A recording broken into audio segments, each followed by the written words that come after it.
It's that time of year, friends, where we need a new clipboard, so let's make one. Hey, everybody, it's Colette with Blessings Craft Therapy, if you didn't know, and if you did, thanks so much for coming back. So I start with a Dollar Tree clipboard. There it is. Take the sticker off it. I got these napkins at TJ Maxx or Marshall's, and I love them.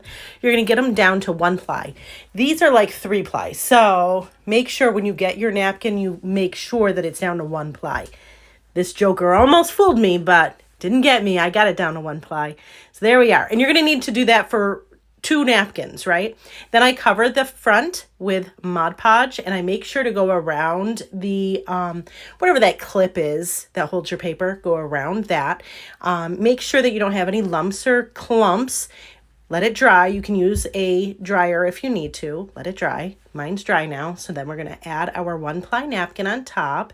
And okay, so doing this again, I would put a piece of parchment paper on top. I didn't have any parchment paper and I was being lazy and I didn't want to run upstairs. So I just went all in with the iron, and I am just ironing on the napkin. Basically what happens is that the heat will activate the Mod Podge and it will adhere the napkin, and there are no wrinkles.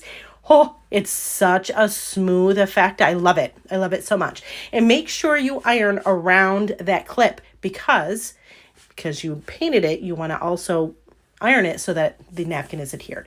Then I go around and I sand the edge. You don't have to sand the edge, I guess. You could cut it out, but I can't cut a straight line. You know this. So sanding is my best friend. Then I use my X-Acto knife, or you can even use a rotary cutter and just cut around that clip. There we go. Now listen, I'm going to tell you right now, I think it looks pretty just like that. And then we're going to do the same process on the back. We're going to put Mod Podge, let it dry. And then we're going to put another napkin on the back, 1 ply again, and then iron that as well.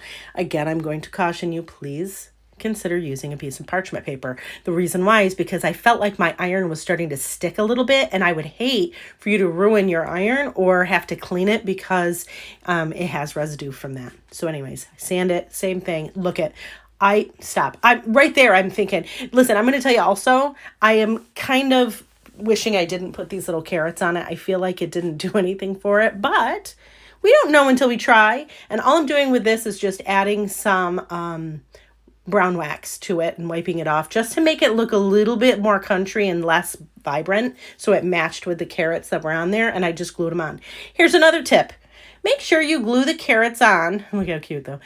Glue the carrots on so that you can actually put the paper on. I didn't do that. I was so excited. I was getting in my crafting groove and I'm so happy. And then after when I was done, I was like, son of a gun. My paper. Now, a smaller pad will fit on it fine. And you can still use the clipboard as I use them, which is just as a harder surface to write on. But, and I also added some lace and ribbon onto the top. Now, see here, this is what I was talking about. Darn it all, it doesn't fit. But it still works. It's still fine. And let me just say this, it's adorable. Again, if I were to do this again, I probably wouldn't add the carrots. But it's okay. We live and learn, right? And it didn't cost me a ton to learn the lesson, so I'm not mad. Anyways, friends, thank you so much for watching, and I hope this inspires you.